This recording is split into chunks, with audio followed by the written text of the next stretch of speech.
Salut, c'est Welton et on se retrouve pour un petit tuto à savoir comment intégrer un modèle 3D, enfin un modèle animé plutôt, dans Cinema 4D. Donc à la base, il vous faut un logiciel, c'est Endorphin, un logiciel enfin, pour créer le modèle 3D quoi, animé, il faut Endorphin et on va le texturer sur Cinema 4D, etc. Mais bon, je vais mettre le lien d'Endorphin et pas celui de Cinema 4D parce qu'en fait, j'imagine que la plupart d'entre vous ont déjà Cinema 4D, donc on se retrouve tout de suite et ça va aller super vite parce qu'en fait j'ai dû recommencer plusieurs fois vu que mon Cam Studio déconne. Donc j'ai mis ma voix après la vidéo quoi, donc c'est pas fait en même temps, donc il faut suivre.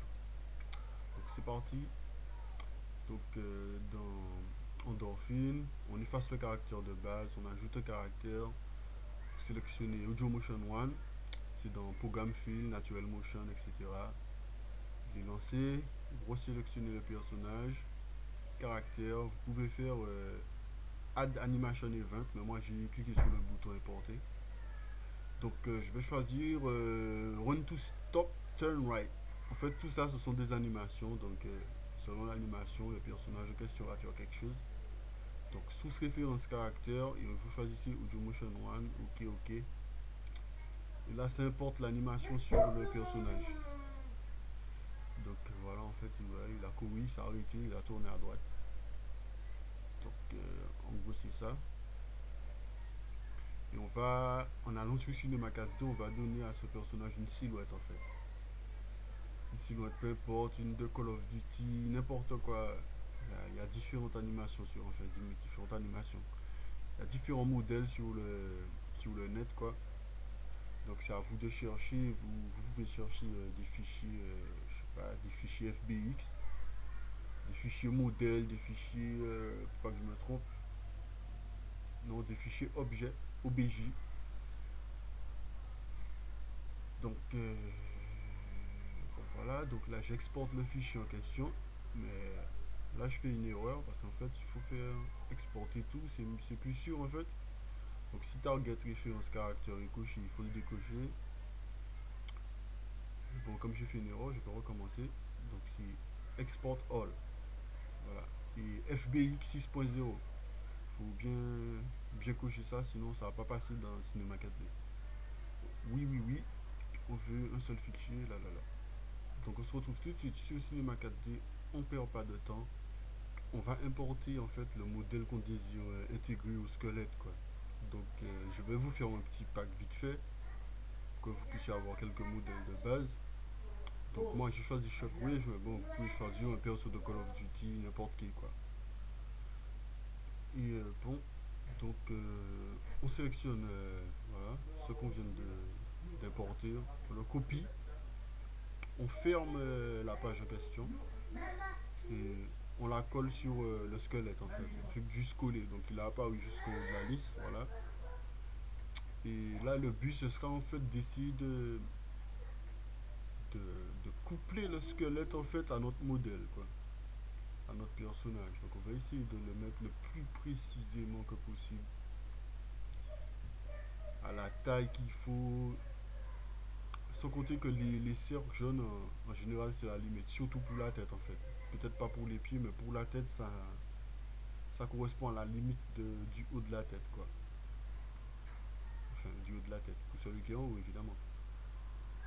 Donc là, je vais essayer de le coupler dans le corps, quoi. Comme si c'est son squelette. Il faut. Plus vous allez prendre du temps, mieux le résultat sera à la fin, quoi. Donc il ne faut pas abandonner. Vous avez échoué une première fois. Il faut qu'on essaie de recommencer. Ça vaut vraiment la peine.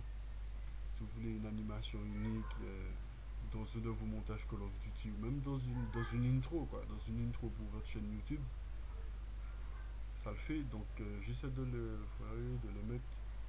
Shockwave non plus n'est pas un personnage humain, donc il a un peu les épaules à la hauteur de la tête.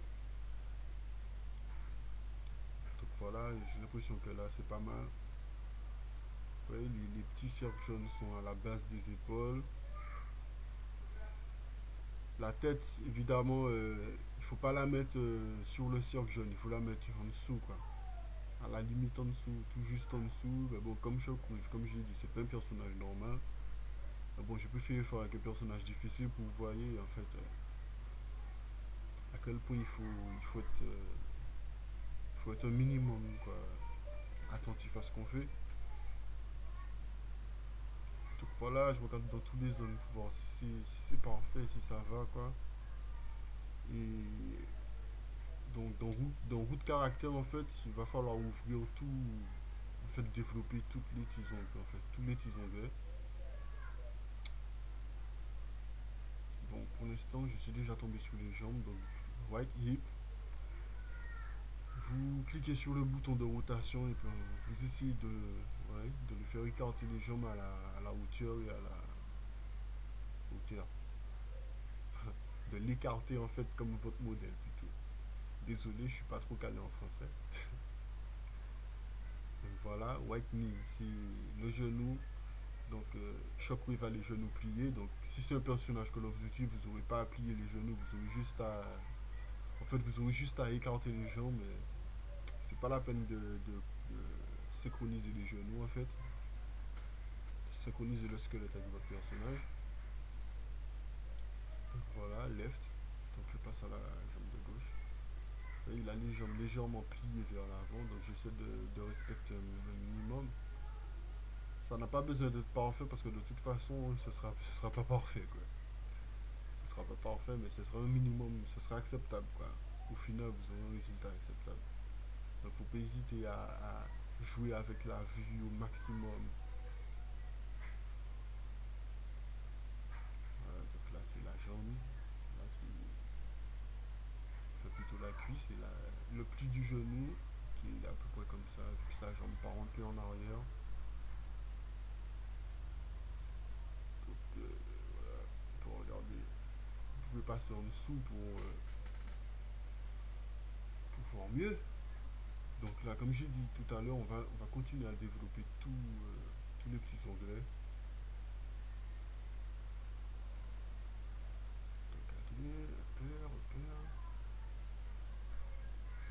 Clic, clic, clic, clic, clic.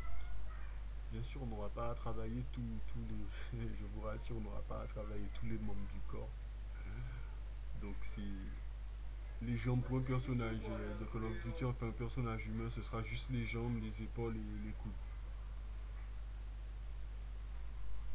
Enfin les jambes, les reins, à partir des reins, quoi, je sais pas comment dire. Donc voilà, je fais la même chose avec White Shoulder, donc j'essaie de le synchroniser au maximum avec la peau du personnage.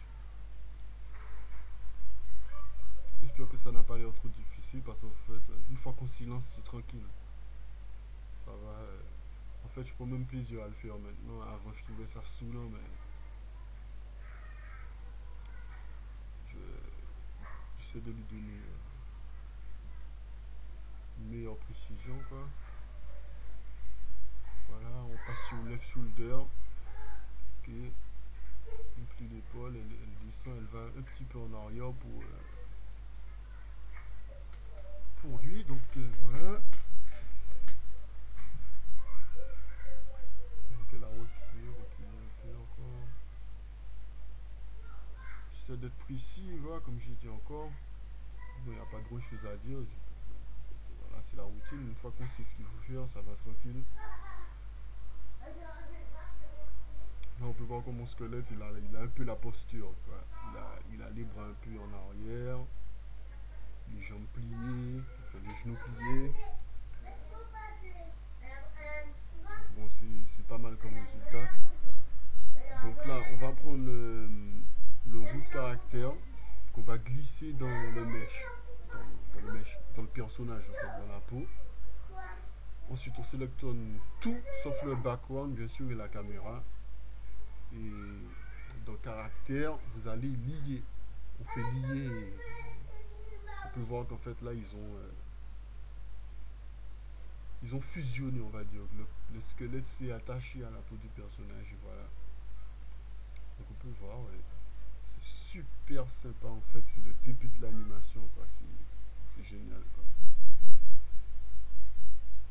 Vous pouvez chercher aussi de nouvelles animations dans Endorphin, en fait, d'autres fichiers FBX, mais des fichiers FBX d'animation, quoi. Parce que vous allez trouver des fichiers FBX de personnages, Mais il y a aussi des fichiers UBX d'animation que vous pouvez mettre dans Endorphin, quoi.